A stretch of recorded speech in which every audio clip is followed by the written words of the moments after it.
अस्सलामुअलैकुम नाज़रीन। तो आज की वीडियो में हम बात करने वाले हैं ओरहान गाज़ी के बारे में। ओरहान गाज़ी के नाम से अब एक नई सीरीज़ चलने वाली है, जो कि कुर्लुस ओस्मान सीरीज़ चली थी, उसी से आगे उस सीरीज़ को बढ़ा दिया जाएगा और उसी से रिलेटेड अब ओरहान गाज़ी सीरीज़ चलेगी। तो ओरहान गाज़ी सीरीज़ में ओरहान गाज़ी के ही सभी सिपाहियों को दिखाया जाएगा, उन्हीं की लव स्टोरी दिखाई जाएगी और उन्हीं के करीबी सिपाही दिखाए जाएंगे। तो आज उसी से रिलेटेड हम उनकी हिस्ट्री के बारे में कुछ बातें करेंगे। हम बात करेंगे गूगल के अकॉर्डिंग कि गूगल उनकी हिस्ट्री के बारे में क्या कहता है। तो जैसे कि मैंने गूगल पर सर्च किया था ओरहान गाज़ी की हिस्ट्री के बारे में, तो गूगल ने जो बताया वो थोड़ा सा हिंदी में है, तो मैं आप लोगों को बता देता हूँ। ओरहान गाज़ी उस्मानी साम्राज्य के दूसरे शासक थे, यानी कि दूसरे सुल्तान उस्मानी सल्तनत के, और उनके सिपाही सैन्य शक्ति के आधार थे।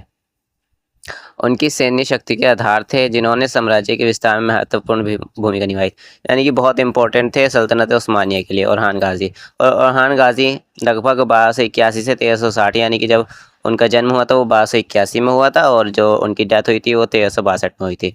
ये सब गूगल की इन्फॉर्मेशन है गाइस, तो मैं बता रहा हूँ आपको। एंड उसी के बाद ओरहान गाज़ी उस्मान के, वो तो आप सभी को पता है, उस्मान गाज़ी के बेटे थे। और 1324 से 1326 ना 1324 या 1326 में मतलब बैठे थे ये शासक पे, यानी कि जैसे, और उस्मान गाजी की जब डेथ हो गई थी 1324 के बीच में, तो उस उन्हीं सालों में ही बैठे थे। और 1362 तक इन्होंने शासक किया, यानी कि 1362 में ओरहान गाजी की डेथ हो गई थी। उन्होंने अपने पिता यानी कि अपने फादर जो उस्मान थे की रियासत जो थी उसको शक्तिशाली बनाया, मतलब उसको ताकतवर बनाया। जो उस्मान गाजी की जो सल्तनत थी उसको और ज़्यादा शक्तिशाली करा, उन्होंने और ज़्यादा ताकतवर बनाया।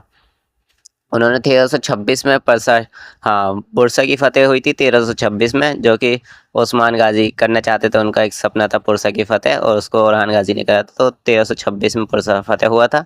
और उनके सिपाहियों के बारे में भी कहा जाता है कि वैसे उनके इतने ज़्यादा सिपाहियों के बारे में जिक्र नहीं है, ज़्यादातर उनकी फतवाहत के बारे में है इसमें। ओरहान के सिपाही के बारे में बताया जाता है। ओरहान ने उस्मानिया सेना को एक संगठित और स्थायी सैन्य में बदल दिया, जिसने भविष्य की विजयों के लिए मार्ग प्रशस्त किया। उनके सैनिकों में शामिल थे गाजी। तो गाइज यहाँ पे उनके सैनिकों का अब जिक्र हो रहा है, जो कि हिस्ट्री में दिखाए गए हो। पता नहीं अब ये रियल है या नहीं। वैसे तो इसमें एक गाजी है, ये 7 योद्धा थे जो इस्लाम के नाम पर युद्ध लड़ते थे। ओरहान गाजी के शासनकाल में कई गाजी योद्धा अन्य तुर्क रियासतों से आकर उनकी सेना में शामिल हुए।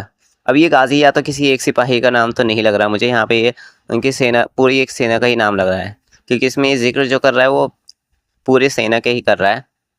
पियादे याया ओरहान ने पहली स्थायी पैदल सेना और हल्की घुड़सवार सेना का गठन किया, जिन्हें वेतन दिया जाता था। इससे पहले सेना केवल युद्ध के समय ही इकट्ठी होती थी।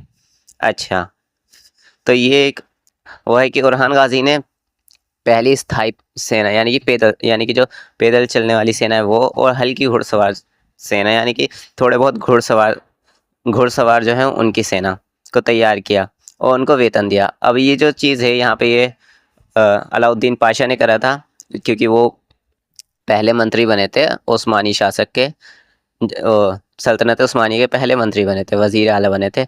और ओरहान गाजी जो थे वो दूसरे सरदार बने थे।